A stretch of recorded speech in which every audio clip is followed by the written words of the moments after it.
श्री गणेशाय नमः, श्री वेद पुरुषाय नमः, श्री सरस्वत्यै नमः, श्री गुरुचरण कमलेभ्यो नमः।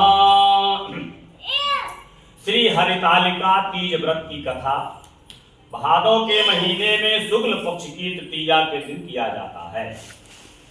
श्री परम पावन भूमि कैलाश पर्वत पर विशाल वट वृक्ष के नीचे भगवान शिव, माता पार्वती सभी गणों के सहित बाघंबर पर विराजमान थे।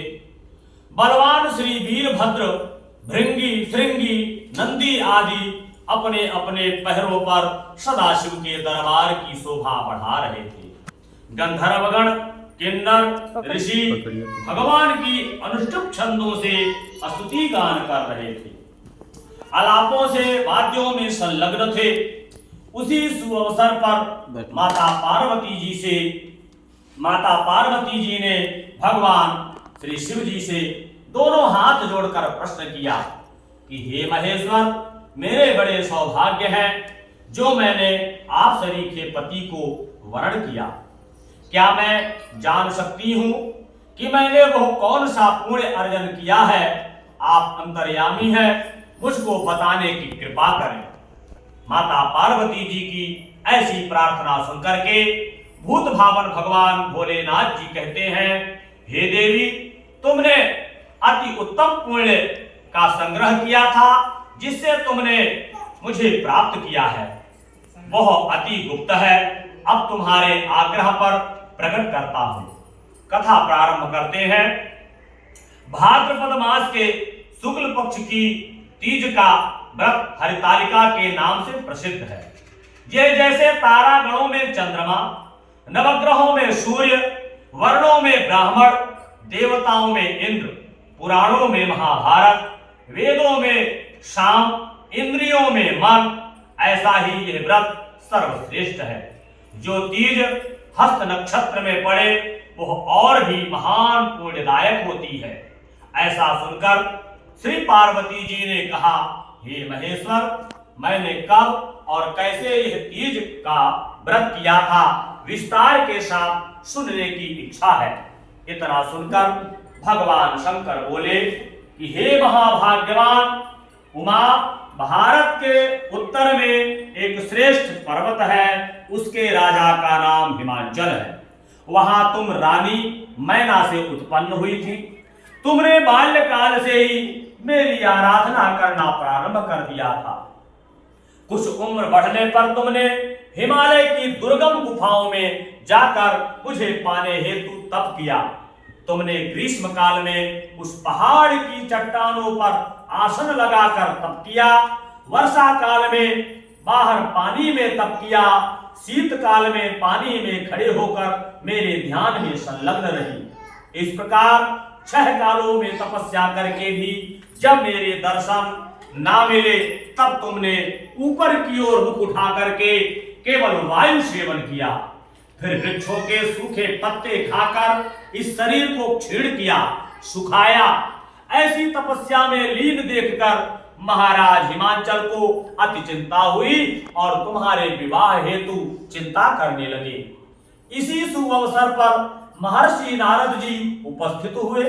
राजा ने हर्ष के साथ नारद जी का स्वागत व पूजन किया और उपस्थित होने का कारण जानने के इच्छुक हुए। नारद जी ने कहा, राजन, मैं भगवान विष्णु का भेजा हुआ यहाँ आया हूँ। मैं चाहता हूँ कि आपकी सुंदर कन्या को योग्य वर प्राप्त हो। वैकुंठ निवासी शेषशायी भगवान ने आपकी कन्या का वरण स्वीकार किया है।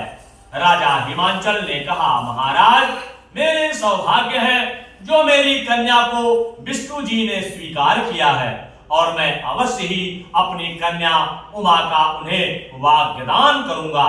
यह सुनिश्चित हो जाने पर नारद जी वैकुंठ पहुंचकर श्री विष्णु भगवान से पार्वती जी के विवाह का निश्चित होना सुनाया। इधर महाराज हिमांचल ने वन में पहुंचकर पार्वती जी को विष्णु जी से विवाह होने का निश्चित समाचार दिया। यह सुनते ही माता पार्वती जी को महान दुख हुआ। उस दुख से विह्वल होकर अपनी सखी के पास पहुंचकर विलाप करने लगी। तुम्हारा विलाप देखकर सखी ने तुम्हारी इच्छा जानकर कहा, हे देवी, मैं तुम्हें ऐसी गुफा में तपस्या को ले चलूंगी जहां तुम्हें महाराज हिमांचल भी ना ढूंढ सकेंगे। ऐसा कह उमा सहेली सहित हिमालय की गहन गुफा में विलीन हो गई। तब महाराज हिमांचल घबरा कर पार्वती जी को ढूंढते हुए विलाप करने लगे कि मैंने विष्णु जी को जो वचन दिया है वो कैसे पूर्ण हो सकेगा। ऐसा कह वो मूर्छित हो गए।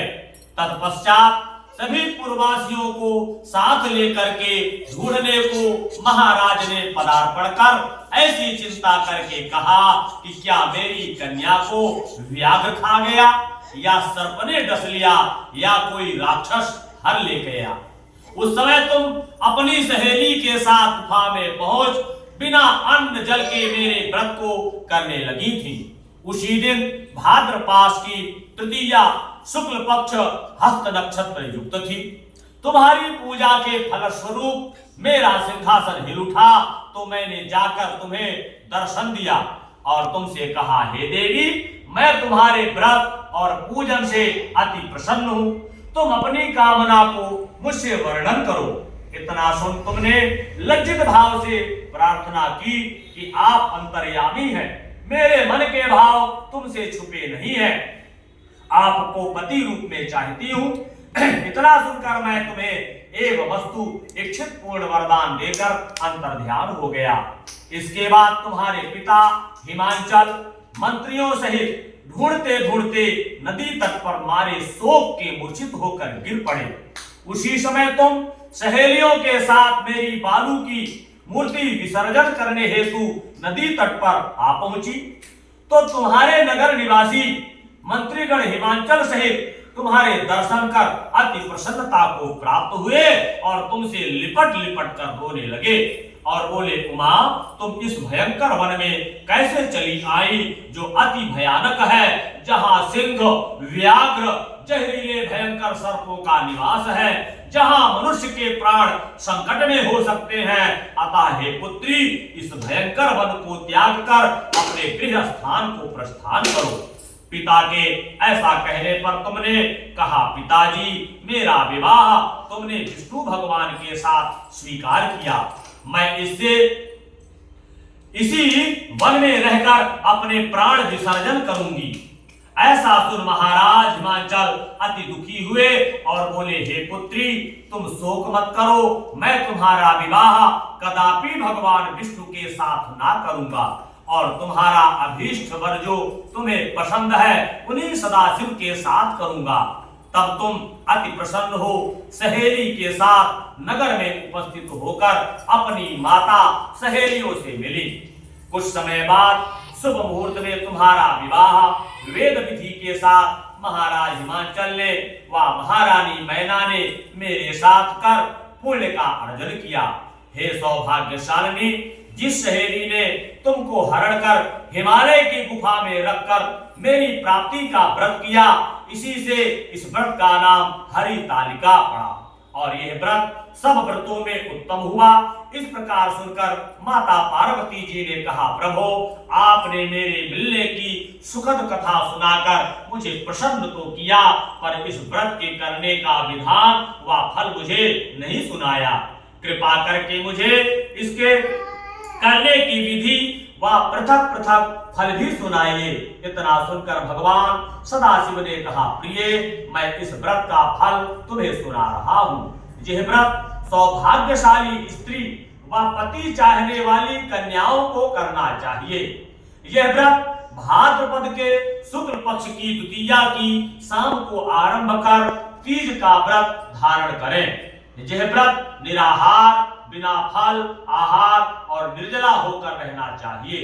भगवान शिव पार्वती की प्रतिमा सुवर्ण की स्थापित करके केले, पुष्प आदि के खंभे स्थापित करके रेशमी वस्त्र के चंदोवा तानकर बंदरवार लगाकर भगवान शिव का बालू का लिंग स्थापित करके पूजन वैदिक मंत्र, स्तुति, गान, वाद्य, भेरी, शंख, मृदंग, झांझ आदि से रात्रि जागरण करना चाहिए और भगवान शिव के